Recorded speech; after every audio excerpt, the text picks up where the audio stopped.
Example 4. A shopkeeper offers a discount of 15% on the mark price. How much more the cost price must he mark on his goods to gain a profit of 19%? एक shopkeeper 15% discount offer कर रहा है on the mark price, यानी जो mark price है उसके ऊपर वो 15% डिस्काउंट ऑफ़र कर रहा है. तो how much more the cost price must he mark on his goods to gain a profit of 19%. तो उसको कॉस्ट प्राइस पे कॉस्ट प्राइस पे उसे कितने परसेंट या कितने परसेंट उसे ऐड करना चाहिए कि वो उसके ऊपर 19% प्रॉफिट हासिल कर सके. मार्क प्राइस पे वो 15% डिस्काउंट ऑफ़र कर रहे हैं. मार्क प्राइस पे 15% डिस्काउंट वो ऑफ़र कर रहा है. तो कॉस्ट प्राइस पे उसे कितने परसेंट उसे करना चाहिए ऐड कि मार्क प्राइस उसकी इतनी हो जाए कि वो 19% प्रॉफिट ले सके. ये क्वेश्चन मैंने आपके लिए सॉल्व किया है, उसको देखते हैं.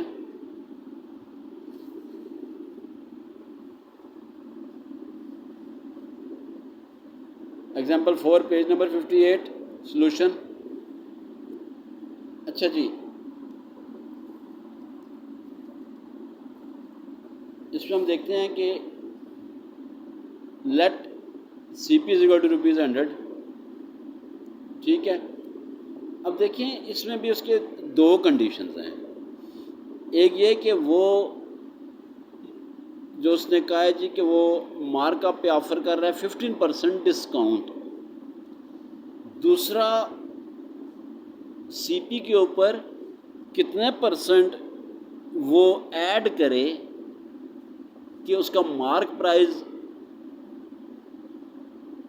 एक अमाउंट बन जाए और उसके ऊपर वो प्रॉफिट जो है वो 19% प्रॉफिट गेन कर सके.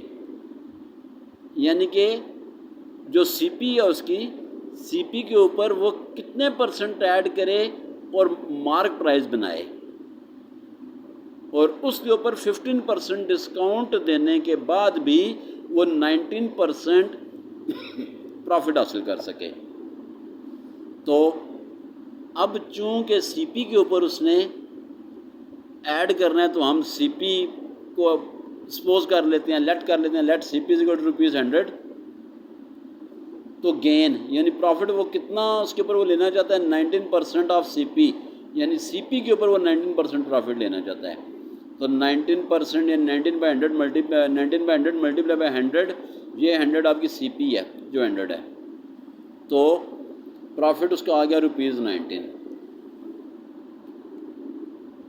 अब उसकी सेल प्राइस चूँकि हमारे पास CP भी है और प्रॉफिट भी है तो CP 100 + 19, तो उसकी SP आ जाएगी ₹119, यानी सेल प्राइस उसकी आ गया ₹119.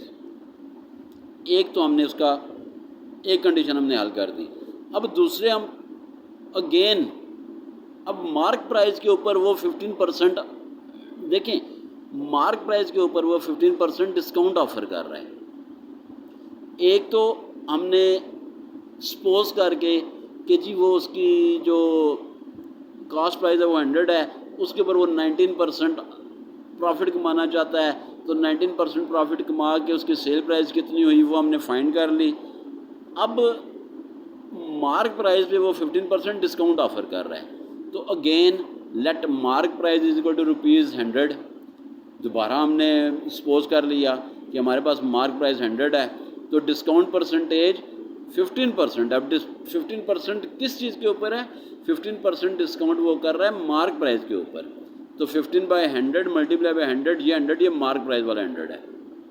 तो डिस्काउंट कितना आ गया ₹15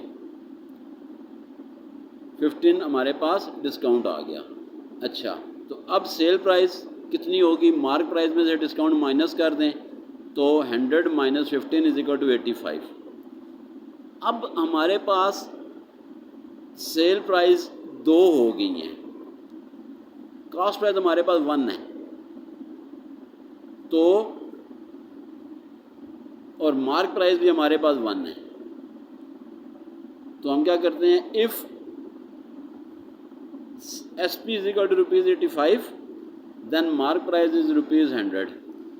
If SP is ₹1, then mark price = 100/85, और if SP is ₹119, ये वाली जो हमने फाइंड की थी, then mark price = 100/85 × 19।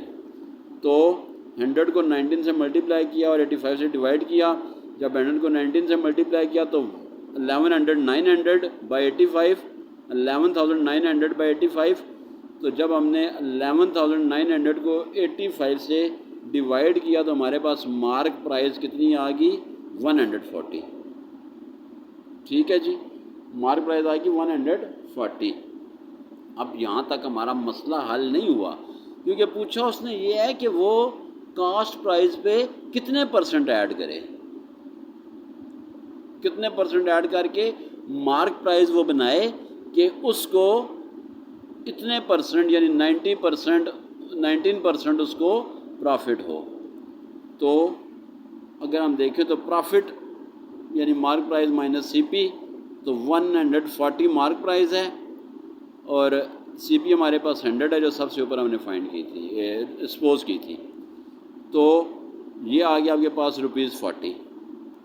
अब प्रॉफिट परसेंटेज जब हम देंगे तो प्रॉफिट बाय CP × 100, तो 40/100 × 100, तो आपके पास आंसर आ गया 40%। तो इसका मतलब है कि 40% मस्ट मार्क अबव CP, यानी CP के ऊपर उसको 40% और ऐड करके मार्क प्राइस बनानी पड़ेगी। ये एक आपकी एग्जांपल थी जी, अजीब सी एग्जांपल है, लेकिन समझाने की कोशिश की है। देख लीजिएगा, इससे ना समझ आए तो अगेन इसको कर दूंगा।